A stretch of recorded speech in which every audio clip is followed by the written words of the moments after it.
जय राम जय जय राम। श्री राम जय राम जय जय राम। श्री राम जय राम जय जय राम। श्री राम जय राम जय जय राम। श्री राम जय राम जय जय राम। श्री राम जय राम जय जय राम। श्री राम जय राम जय जय राम। श्री राम जय राम जय जय राम। श्री राम जय राम जय जय राम। श्री राम जय राम जय जय राम। श्री राम जय राम जय जय राम।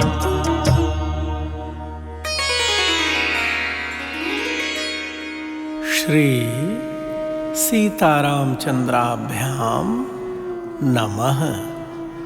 श्रीमद्वाल्मीकि रामायणम अयोध्याकांडम पंचाधिक शततमः सर्गः। भरत का श्री राम को अयोध्या में चलकर राज्य ग्रहण करने के लिए कहना। श्री राम का जीवन की अनित्यता बताते हुए पिता के मृत्यु के लिए शोक न करने का भरत को उपदेश देना और पिता की आज्ञा का पालन करने के लिए ही राज्य ग्रहण न करके वन में रहने का ही दृढ़ निश्चय बताना। भक्तजनों, इन प्रसंगों को भाव और श्रद्धा से श्रवण कीजिए। जय सिया राम।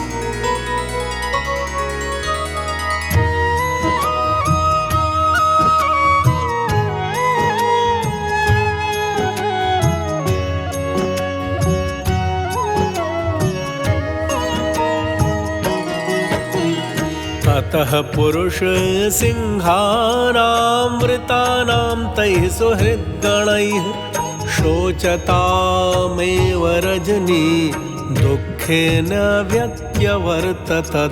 रजन्यां सुप्रभातायां भ्रातरस्ते सुहृद्व्रताः मन्दाकिन्यां हुतं जप्यं कृत्वा रामम् उपागमन्।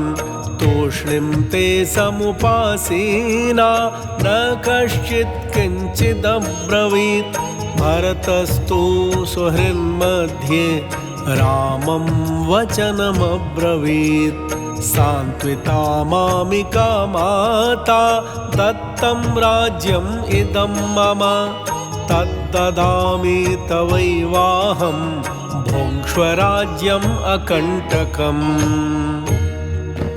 भक्तजनों, अपने सुहृदों से घिर कर बैठे हुए पुरुष सिंह श्री राम आदि भाइयों की वह रात्रि पिता की मृत्यु के दुख से शोक करते हुए ही व्यतीत हुई। सवेरा होने पर भरत आदि तीनों भाई सुहृदों के साथ ही मंदाकिनी के तट पर गए और स्नान होम एवं जप आदि करके पुनः श्री राम के पास लौट आए। वहां आकर सभी चुपचाप बैठ गए। कोई कुछ नहीं बोल रहा था। तब सुहृदों के बीच में बैठे हुए भरत ने श्री राम से इस प्रकार कहा, भैया, पिताजी ने वरदान देकर मेरी माता को संतुष्ट कर दिया और माता ने यह राज्य मुझे दे दिया। अब मैं अपनी ओर से यह अकंटक राज्य आपकी ही सेवा में समर्पित करता हूँ। आप इसका पालन एवं उपभोग कीजिए। महते वाम्बुवेगेन भिन्नः सेतुर्जलागमे दुरावारं त्वदन्येन राज्यखण्डम् इदं महत्।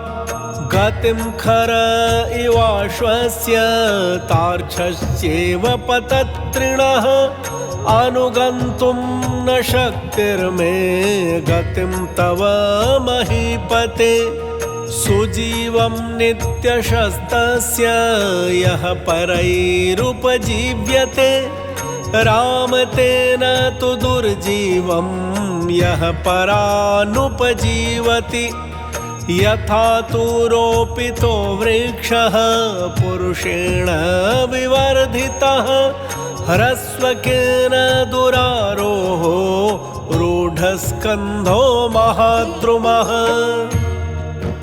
प्रभु प्रेमियों, भरत जी कह रहे हैं श्री राम जी से, वर्षा काल में जल के महान वेग से टूटे हुए सेतु की भांति इस विशाल राज्य खंड को संभालना आपके सिवा दूसरे के लिए अत्यंत कठिन है। हे पृथ्वीनाथ, जैसे गदहा घोड़े की और अन्य साधारण पक्षी गरुड़ की चाल नहीं चल सकते, उसी प्रकार मुझ में आपकी गति का, आपकी पालन पद्धति का अनुसरण करने की शक्ति नहीं है। श्री राम, जिसके पास आकर दूसरे लोग जीवन निर्वाह करते हैं, उसी का जीवन उत्तम है, और जो दूसरों का आश्रय लेकर जीवन निर्वाह करता है, उसका जीवन दुखमय है। अतः आपके लिए राज्य करना ही उचित है। जैसे फल की इच्छा रखने वाले किसी पुरुष ने एक वृक्ष लगाया, उसे पाल पोस कर बड़ा किया, फिर उसके तने मोटे हो गए और वह ऐसा विशाल वृक्ष हो गया कि किसी नाटे कद के पुरुष के लिए उस पर चढ़ना अत्यंत कठिन था। स यदा पुष्पितो भूत्वा फलानि च विदर्शयेत्। सतां नानुभवेत् प्रीतिं यस्य हेतोः प्ररोपितः। एषोपमा महाबाहो तदर्थं वेत्तुमर्हसि। यत्र त्वमस्मान् वृषभो भरताभृत्यान्न शाधिः। श्रेणयस्त्वां महाराज पश्यन्त्वग्राह्य सर्वशः। प्रपन्तम् इवादित्यं राज्यस्थितिमरिन्दमम्। तथानुयाने काकुत्स्थ मत्ता नर्दन्तु कुञ्जराः। अन्तःपुरगता नार्यो नन्दतु सुसमाहिताः। भक्तजनों, भरत भैया राम जी से कह रहे हैं, प्रभु, उस वृक्ष में जब फूल लग गया, उसके बाद भी यदि वह फल न दिखा सके तो जिसके लिए उस वृक्ष को लगाया गया था वह उद्देश्य पूरा न हो सका। ऐसी स्थिति में उसे लगाने वाला पुरुष उस प्रसन्नता का अनुभव नहीं करता जो फल की प्राप्ति होने से संभावित थी। हे महाबाहो, यह एक उपमा है, इसका अर्थ आप स्वयं समझ लें। अर्थात पिताजी ने आप जैसे सर्व सद्गुण संपन्न पुत्र को लोक रक्षा के लिए उत्पन्न किया था। यदि आपने राज्य पालन का भार अपने हाथ में नहीं लिया तो उनका वह उद्देश्य व्यर्थ हो जाएगा। इस राज्य पालन के अवसर पर आप श्रेष्ठ एवं भरण पोषण में समर्थ होकर भी यदि हम भृत्यों का शासन नहीं करेंगे तो पूर्वोक्त उपमा ही आपके लिए लागू होगी। हे महाराज, विभिन्न जातियों के संघ और प्रधान पुरुष आप शत्रु दमन नरेश को सब ओर तपते हुए सूर्य की भांति राज्य सिंहासन पर विराजमान देखें। हे ककुत्स कुलभूषण, इस प्रकार आपके अयोध्या को लौटते समय मतवाले हाथी गर्जना करें और अंतःपुर की स्त्रियां एकाग्र चित्त होकर प्रसन्नता पूर्वक आपका अभिनंदन करें। तस्य साध्वनुमन्यन्त नागरा विविधा जना भरतस्य वचः श्रुत्वा रामं प्रत्यनुयाचतः तमेवं दुःखितं प्रेक्ष्य विलपन्तं यशस्विनं रामः कृतात्मा भरतं समाश्वासयदात्मवान् नात्मनः कामकारो हि पुरुषोऽयमनीश्वरः इतश्चेतरतश्चैनं कृतान्तः परिकर्षति सर्वे क्षयान्तानि च याः पतनान्ताः समुच्छ्रयाः संयोगा विप्रयोगान्ता मरणान्त च जीवितम्। प्रभु प्रेमियों, इस प्रकार श्री राम से राज्य ग्रहण करने के लिए प्रार्थना करते हुए भरत जी की बात सुनकर नगर के भिन्न भिन्न मनुष्यों ने उसका भली भांति अनुमोदन किया, समर्थन किया। तब शिक्षित बुद्धि वाले अत्यंत धीर भगवान श्री राम ने यशस्वी भरत को इस तरह दुखी हो विलाप करते देख उन्हें सांत्वना देते हुए कहा, भाई, यह जीव ईश्वर के समान स्वतंत्र नहीं है, अतः कोई यहाँ अपनी इच्छा के अनुसार कुछ नहीं कर सकता। काल इस पुरुष को इधर उधर खींचता रहता है। प्रभु प्रेमियों, राम जी भरत जी से कह रहे हैं, भैया, समस्त संग्रहों का अंत विनाश है, लौकिक उन्नतियों का अंत पतन है, संयोग का अंत वियोग है और जीवन का अंत मरण है।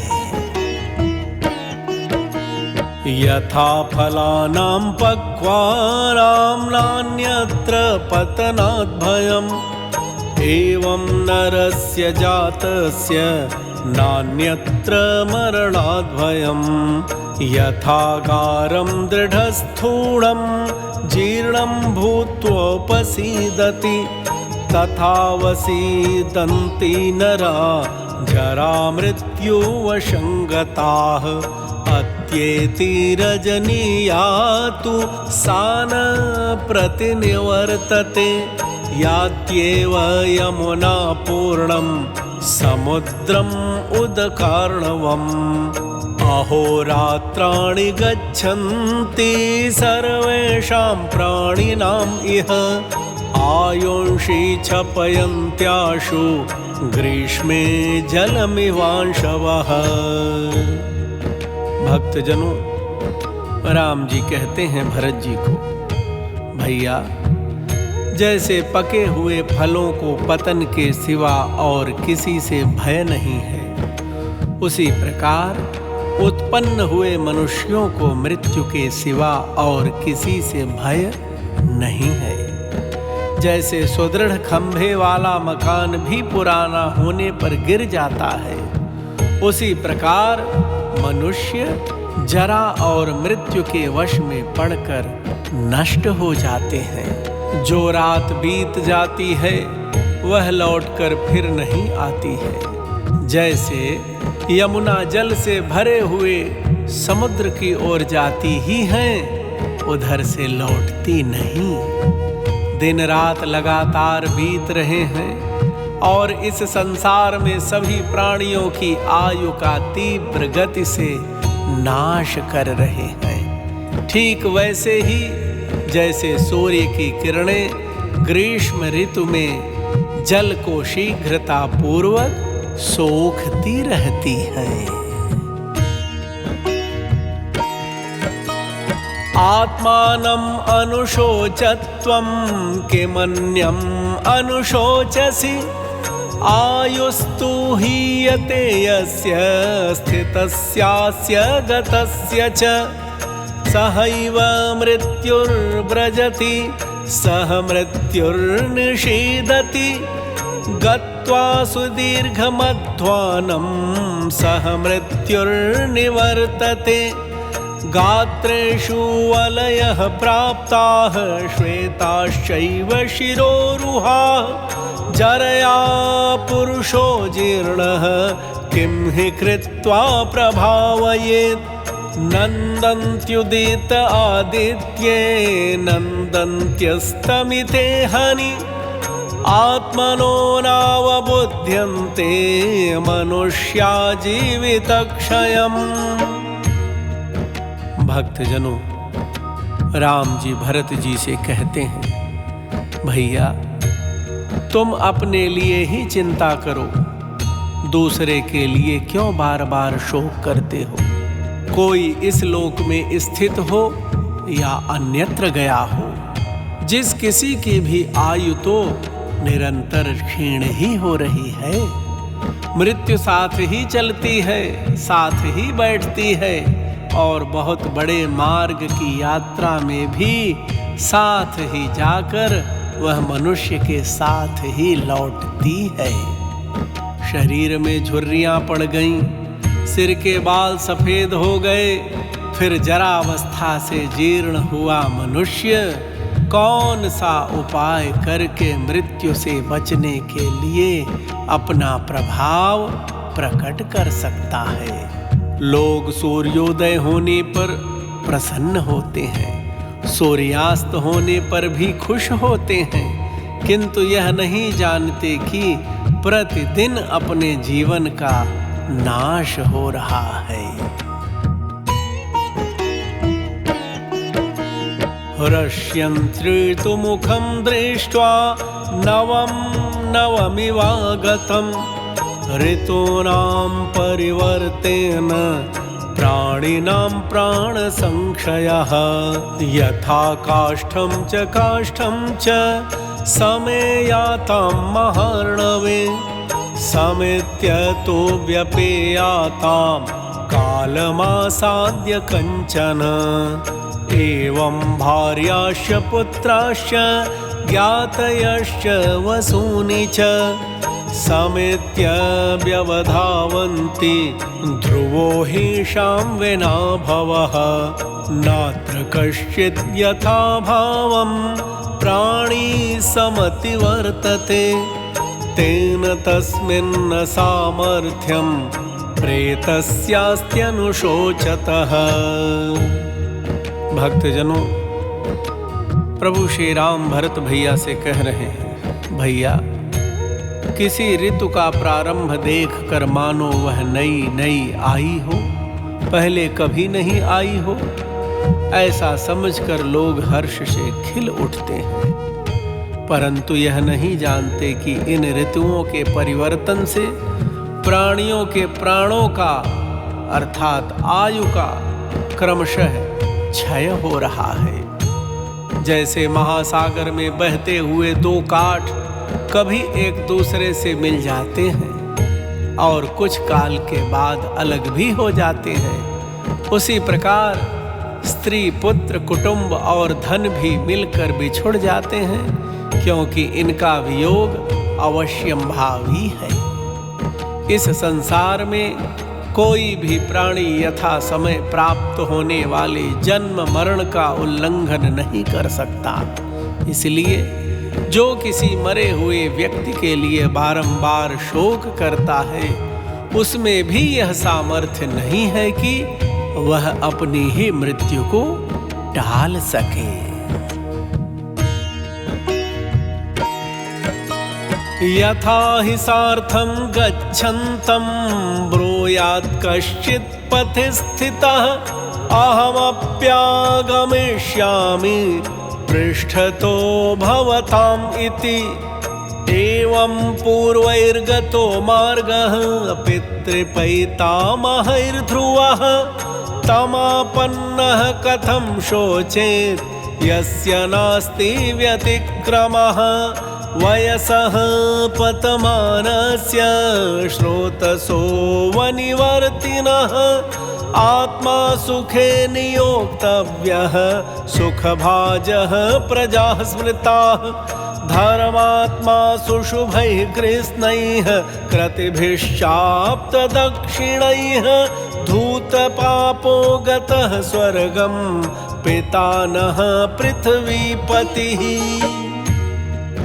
भक्तजनों, प्रभु श्री राम भरत भैया को समझाते हुए आगे कहते हैं, भरत, जैसे आगे जाते हुए यात्रियों अथवा व्यापारियों के समुदाय से रास्ते में खड़ा हुआ पथिक यों कहे कि मैं भी आप लोगों के पीछे पीछे आऊंगा और तदनुसार वह उनके पीछे पीछे जाए, उसी प्रकार हमारे पूर्वज पिता पितामह आदि जिस मार्ग से गए हैं, जिस पर जाना अनिवार्य है तथा जिससे बचने का कोई उपाय नहीं है, उसी मार्ग पर स्थित हुआ मनुष्य किसी और के लिए शोक कैसे करे।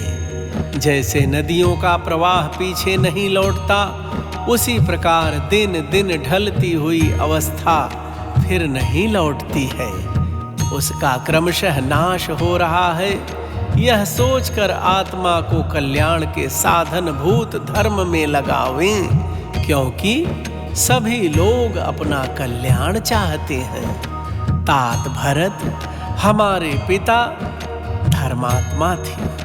उन्होंने पर्याप्त दक्षिणाएं देकर प्रायः सभी परम शुभ कारक यज्ञों का अनुष्ठान किया था। उनके सारे पाप धुल गए थे, अतः वे महाराज स्वर्गलोक में गए हैं। मृत्यानां भरणात् सम्यक् प्रजानां परिपालनात् अर्थात् दानाच्च धर्मेण पितानस्त्रिदिवं गतः कर्मभिस्तो शुभैरिष्टैः क्रतुभिश्चाप्तदक्षिणैः स्वर्गं दशरथः प्राप्तः पितानः पृथ्वीपतिः इष्ट्वा बहुविधैर्यज्ञैः भोगांशावाप्य पुष्कलान् उत्तमं चायुरासाद्य स्वर्गतः पृथ्वीपतिः आयुरुक्तममासाद्य भोगानपि च राघवः न सशोच्यः पिता तात स्वर्गतः सत्कृतः सताम्। भक्तजनों, राम जी भरत भैया से कहते हैं, भैया, वे अर्थात पिताजी भरण पोषण के योग्य परिजनों का भरण करते थे, प्रजाजनों का भली भांति पालन करते थे और प्रजाजनों से धर्म के अनुसार कर आदि के रूप में धन लेते थे। इन सब कारणों से हमारे पिता उत्तम स्वर्गलोक में पधारे हैं। भैया भरत, सर्वप्रिय शुभ कर्मों तथा प्रचुर दक्षिण वाले यज्ञों के अनुष्ठान से हमारे पिता पृथ्वीपति महाराज दशरथ स्वर्गलोक में गए हैं। उन्होंने नाना प्रकार के यज्ञों द्वारा यज्ञ पुरुष की आराधना की, प्रचुर भोग प्राप्त किए और उत्तम आयु पाई थी। इसके बाद वे महाराज यहाँ से स्वर्गलोक को पधारे हैं।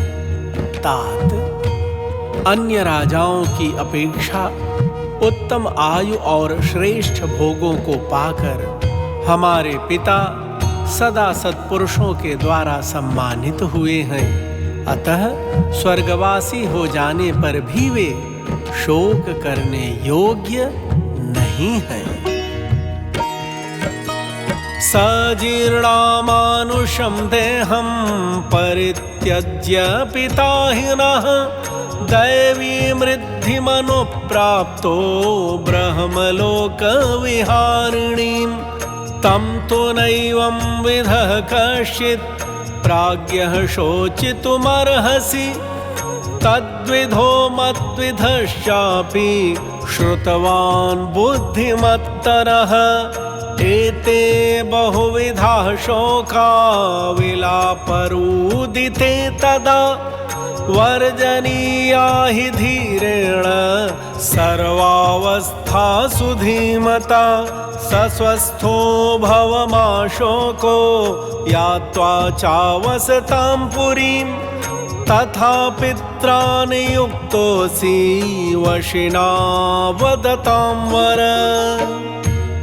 प्रभु प्रेमियों, प्रभु श्री राम भरत भैया से कहते हैं, भैया भरत, हमारे पिता ने जरा जीर्ण मानव शरीर का परित्याग करके दैवी संपत्ति प्राप्त की है, जो ब्रह्मलोक में विहार कराने वाली है। कोई भी ऐसा विद्वान जो तुम्हारे और मेरे समान शास्त्र ज्ञान संपन्न एवं परम बुद्धिमान है, पिता के लिए शोक नहीं कर सकता। धीर एवं प्रज्ञावान पुरुष को सभी अवस्थाओं में ये नाना प्रकार के शोक, विलाप तथा रोदन त्याग देने चाहिए। इसलिए तुम स्वस्थ हो जाओ, तुम्हारे मन में शोक नहीं होना चाहिए।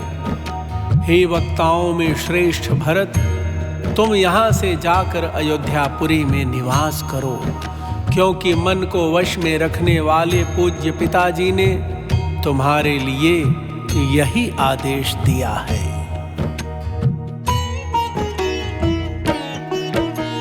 यत्राहं अपि तेनैव नियुक्तः पुण्यकर्मणा तत्रैवाहं करिष्यामि पितुरार्यस्य शासनं न मया शासनं तस्य त्यक्तुं न्यायमरिन्दम स त्वयापि सदा मान्यः स वै बन्धुः सनः पिता तद्वचः पितुरेवाहं सम्मन्तं धर्मचारिणां कर्मणा पालयिष्यामि वनवासेन राघव धार्मिकेण नृशंसेन नरेण गुरुवर्तिना भवितव्यं नरव्याघ्र परलोकं जिगीषता आत्मानम्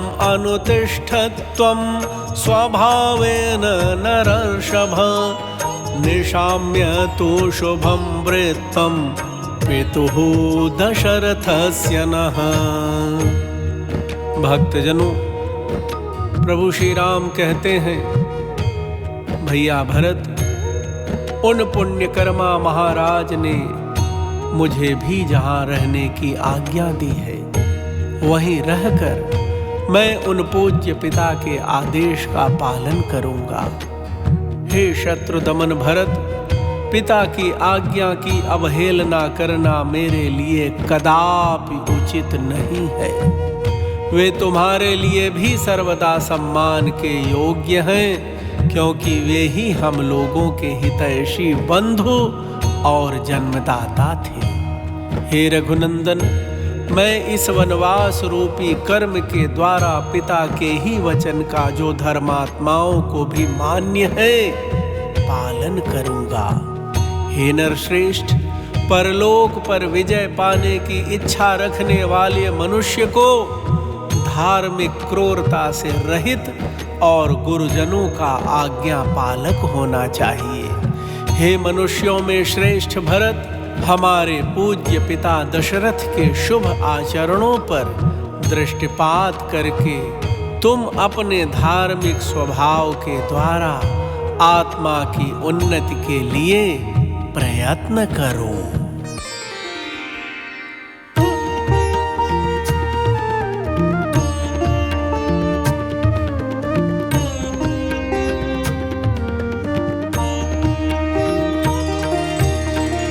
इत्येवमुक्त्वा वचनं महात्मा पितुः निदेश प्रतिपालनार्थं यवीयसम्भ्रातरमर्थवच्च प्रभुर्मुहूर्ताद्विरराम रामः।